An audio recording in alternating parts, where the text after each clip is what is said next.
अपने प्यो अगे अपनी निगाह झुका के रखी, वड्डे भरा अगे अपनी निगाह झुका के रखी। अल्लाह दी कसमी तेरे भड़ोले चो दाने कदी भी नहीं मुकते। सारा बेड़ा गर्क बेटा तेरी अशकूरी ने कीता है, तेरी बदजुबानी ने कीता है। तेरिया बेटा अखां च हया नहीं रह गया। बेटा तेरे चो की करना है? यूरोप वास्ते 35-35 लाख लई फिरना। मैं शेख साहब इहदे नालों गंदा मुआशरा किते वेखिया ही नहीं। जिस बरतानिया की गल करते हो, जिस अमेरिका की गल करते हो, जिस नॉर्वे, डेनमार्क, जर्मनी की गल करते हो, तुहानू पता उत्थे माहौल किड्डा गंदा है। सिर्फ 3 गल्लां मैं तुहानू दस देना। उत्थे कुत्ते दा हया करदे ने, कुत्ते नू खवांदे ने, कुत्ते नू नाल पिलांदे ने, कुत्ते नू नाल सवांदे ने। ते अल्लाह दी कसमें उन्हां दे मां बाप सारी जिंदगी कैंपां च रुलदे रहंदे।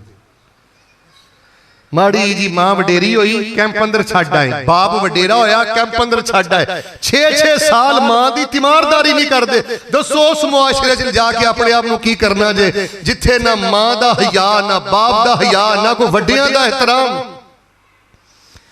जिस मुआशरे च कुत्तियां दी कदर है, वालदैन दी कदर कोई नहीं।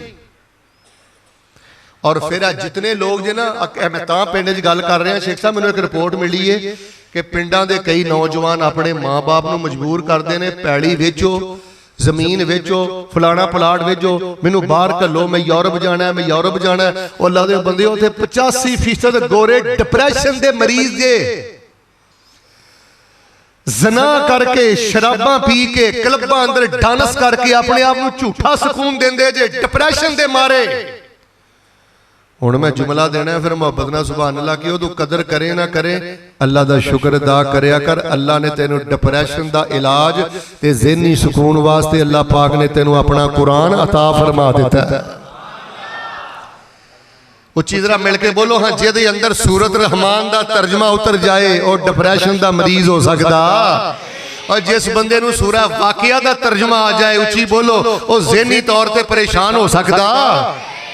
चलो मैं पिंड च छोटी जी एक गल करना, बच्चिओ तुहाडे चो कईयां ने FA कीता है, BA कीता है। यार बेटा जे 30 बारे नहीं ते कम अज कम सूरत रहमान दा ही तर्जमा पढ़ ले। पूरे पंजाब चो अज तुहाडे पिंड चो लमाए कराम आने ने, मैं तालिब इलम दा तरला चल यार सूरा वाकिया दा तर्जमा ही पढ़ ले। उथे कोई खिदमत नहीं, कोई गैरत नहीं, कोई सुकून नहीं, बल्कि कारी साहब उथे ना 90% अमेरिका के अंदर, यूरोप के अंदर, बरतानिया के अंदर वाशरूम ऐसे जे कि अस्तंजे वास्ते उथे पानी भी नहीं मिलता। एडे गंदे लोग जे टिशू इस्तेमाल करते जे, मेरे वेखियो टिशू इस्तेमाल करके उथे सुट देंदे जे। इन्नियां तूसां, इन्नियां बदबूआं आंदियां ने, मैं तुहाडे सामने बयान ही नहीं कर सकदा। अल्लाह पाक दा शुक्र अदा करया कर। जुमला समझाया ते फिर दिलों कही सुभान अल्लाह, शुक्र अदा कर। तेरे इस्लाह, तेरे दीन अंदर मां बाप की भी इज्जत है, तेरे दीन अंदर गैरत भी है, तेरे दीन अंदर तहारत भी है। अल्लाह पाक ने इस कायनात का सब नालों कीमती खजाना तेनू घर बैठे दीन इस्लाम अता फरमा दिता। बंदा कखा नालों भी हौला होए ना, मेरे वेखियो, लेकिन अगर अपने घर च कर लवे ना 4 काम, किन्ने काम? अद्धे दिन ना बोलो, सारे बोलो, किन्ने काम? अल्लाह तबारक व तआला उहदे घरां च रहमत दे फरिश्ते नज़ूर नाज़िल फरमा के ते अल्लाह पाक उहदे घर नूं खैरो बरकत नाल माला माल फरमा देंदे ने। 2 काम नहीं अपने घर च करने, वरना तुहाडे घर जहन्नम। ते 4 काम करने अंदर गफलत नहीं जे करनी है। 4 काम कर दे जे आज हर पल नूर उतरेगा, हर पल रहमत उतरेगी। इधर देखो, हर पल तुहानू खुशी नसीब होएगी। टोटल मैं इंशाअल्लाह गल्लां तुहाडे सामने बयान करनियां ने 6। उच्ची बोलो किनियां? 4 काम छड्डने नहीं ते उच्ची बोलो 2 काम करने नहीं। हुण जेड़े काम छड्डने नहीं ना बेटा, इधर अच्छा शेख साहब मैनू तुसी दसो हाँ कि मैं मनाजराना गुफ्तगू करां जी, दसो मैं की शेर पढ़ा। साडे घरां दी ते हालत आवे कि जेड़ा सबक सानू पहले दिन याद करना चाहिदा सी, 70-70 साल उम्र हो गई है, 40-40 साल उम्र हो गई है, साडे घरां च इन्हां 4 चीज़ों का कोई ख्याल नहीं। लो हुण मैं सब तो पहले पहली चीज बयान करना, जरा अल्लाह दी पाक कलाम सुनिया जे। अल्लाह पाक ने की फरमाया? अल्लाह फरमा रहे ने, ए मेरे महबूब पैगंबर इमामुल अंबिया जनाब मुहम्मद सल्लल्लाहु अलैहि वसल्लम ऐलान कर दियो, फरमाया फ़ाइज़ा दखलतुम बुयूतन फसल्लिमू अला अनफुसिकुम तहियतम मिन इंदिल्लाहि मुबारकतन तय्यबा कज़ालिका युबय्यिनुल्लाहु लकुमुल आयात लअल्लकुम ताक़िलून।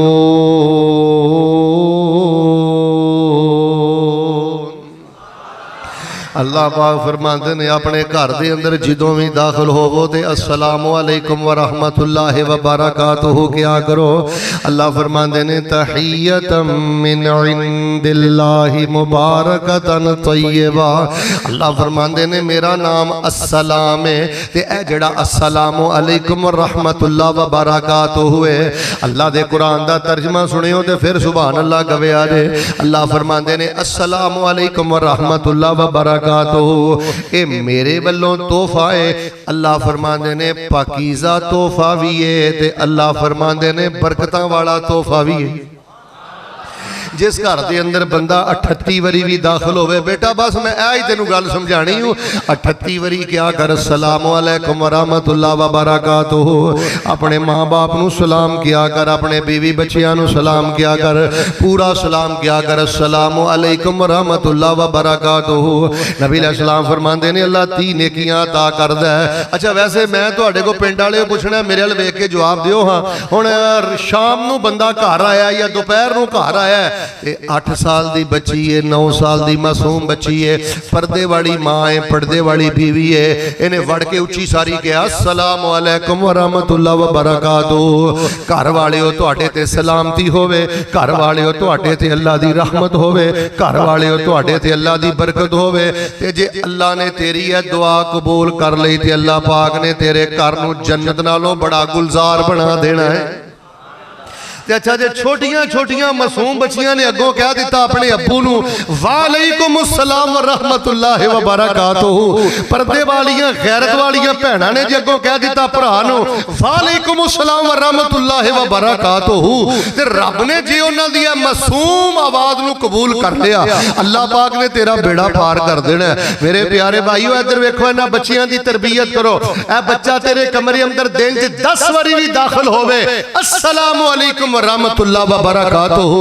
जे तू अपने बच्चे की तरबियत अस्सलामु अलैकुम व रहमतुल्लाहि व बरकातुहू दी भी नहीं ना कर सकिया, 10 अपने घर च नूर की छड़ के जा रहे हैं, 10 अपने घर की तरबियत की छड़ के जा रहे हैं। सिर्फ मैं एक हदीस बयान करके अगली गल शुरू करनी है। सुनो हाँ नबी अलैहिस्सलाम ने की फरमाया। जनाबे मोहम्मद सल्लल्लाहु अलैहि वसल्लम ने फरमाया कि जेड़ा बंदा अपने घर के अंदर दाखिल होंदा है, मन दाखला बैतहू फसल्लमा, जदों भी घर के अंदर दाखिल होंदा है पैगंबर फरमाते ने अस्सलामु अलैकुम व रहमतुल्लाहि व बरकातुहू कहंदा है।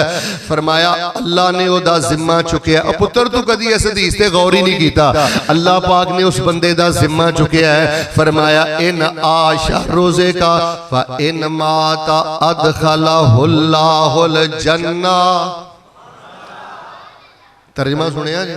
फरमाया जेड़ा बंदा जदों भी घर जाता है ना कहता अस्सलामु अलैकुम व रहमतुल्लाहि व बरकातुहू, अस्सलामु अलैकुम व रहमतुल्लाहि व बरकातुहू, अस्सलामु अलैकुम व रहमतुल्लाहि व बरकातुहू। नबी पाक ने फरमाया जिन्नी देर तक जिंदा रहेगा, तर्जमा अल्लाह उन्हें बरकत वाला रिज़्क अता करनगे, जिदन मौत आ गई अल्लाह उन्हें जन्नत अता फरमाएंगे।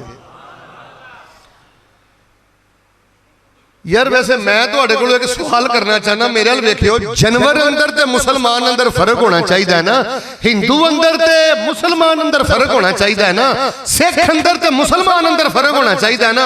हुण सिख भी बगैर सलाम दे घर दाखिल होया है, हिंदू भी बगैर सलाम दे दाखिल होया, इधर वेखियो खोता घोड़ा भी बगैर सलाम दे दाखिल होया है। ते तेरी जिहड़ी इस्लाम ने तरबियत कीती है, कुरान च अल्लाह पाक ने हुक्म दिता है बार बार अपने घर दे अंदर सलाम करया करो, अपने वालिद दे कमरे च जान लगा सलाम करया कर, अपनी वालदा नूं मिलन लगा सलाम करया कर। लो जी मैं दुआ करना मुहब्बत नाल आमीन कहना, अल्लाह सानू अपने घरां च सलाम आम करन दी तौफीक अता फरमा। हज़रात इज़्ज़त वकार मैं 4 गल्लां बयान करनियां ने, दा इहतमाम करो। तुहाडे मुआशरे दी इस्लाह, तुहाडे पिंड दी इस्लाह, तुहाडे खानदानां दी इस्लाह। फरमाया फ़ाइज़ा दखलतुम बुयूतन फसल्लिमू अला अनफुसिकुम तहियतम मिन इंदिल्लाह अल्लाहि मुबारकतन तय्यबा कज़ालिका युबय्यिनुल्लाहु लकुमुल आयात लअल्लकुम ताक़िलून।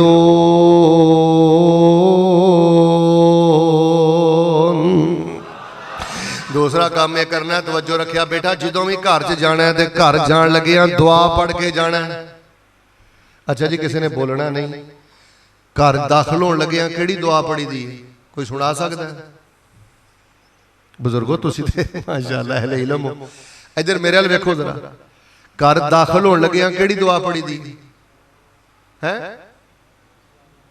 अस्सलाम वालेकुम। नहीं हसना नहीं, वेखो तुसी हसोगे मैं तकरीर इत्ते छड्ड देनी। ए तमस्खर, ए हसना बेटा ये मेरा मिजाज नहीं। मैं इस वजह तो प्रोग्राम नहीं देंदा, जलसियां ते नहीं जांदा कि जदों तरबीती गल हुंदी है तुसी थिएटर बना लैंदे हो और इस तरह तुसी मस्जिद के अंदर शोर शराबा करते हो कि 1000 दफा अल्लाह दी पनाह ते करतूत है जे कि किसी एक बंदे ने मैनू दुआ नहीं सुनाई। कल्ला एक पिंड नहीं, कई पिंड इकट्ठे हो, उठो ना तुहाडे जो कोई बंदा जेड़ा मैनू घर दाखिल होने दी नबी पाक दी दसी दुआ सिखाए। 2 दुआवां नबी पाक ने दसियां ने, एक मैनू सुना दिओ।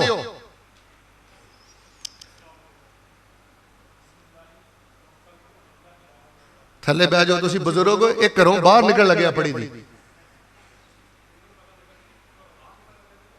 घर दाखिल होने लगे हैं बाहर सूरत मेरी तवज्जो दिलानी बेटा, इधर देखो कैसी गल है। हुण 2 दुआवां सुन लो। आज बर्बादी दी वजह बीवी खामद तो तंग है, खामद बीवी तो परेशान है, बच्चे मां बाप तो परेशान है, मां बाप बच्चियां तो परेशान। वजह जरा तवज्जो ना सुनना, घर दाखिल होने लगे पड़ीदा है अल्लाहुम्मा इन्नी असअलुका खैरल मौलज बिस्मिल्लाहि वलजना व बिस्मिल्लाहि खरजना व अलल्लाहि रब्बिना तवक्कलना। चलो जी ये दुआ नहीं ना पढ़ सकते, मुस्लिम शरीफ अंदर एक छोटी जी दुआ होंदी है, जदों भी घर दाखिल होना है उदों कहना है बिस्मिल्लाह। कुछ बोलो हाँ की कहना है, कुछ बोलो हाँ की कहना है। लौड़ हर बच्चे नू याद है बिस्मिल्लाह। इन्हां बच्चियां दी तरबियत करो बेटे, जो घर दाखिल होना है बिस्मिल्लाह पढ़ के दाखिल होना है। लो बिस्मिल्लाह पढ़ के घर च दाखिल होवोगे ना, जिन्ने शैतान घर दे अंदर ने, जिन्ने शैतानी चेले घर दे अंदर ने, जिन्ने शतुंगड़े घर दे अंदर ने, जादू दा असर, नजरे बद, सब दा इलाज बिस्मिल्लाह दे अंदर है। ओ ची बोलो जिथे बिस्मिल्लाह होवे उथे नजरे बद आ सकदी। सारे नहीं बोले जिथे बिस्मिल्लाह होवे जादू आ सकदा।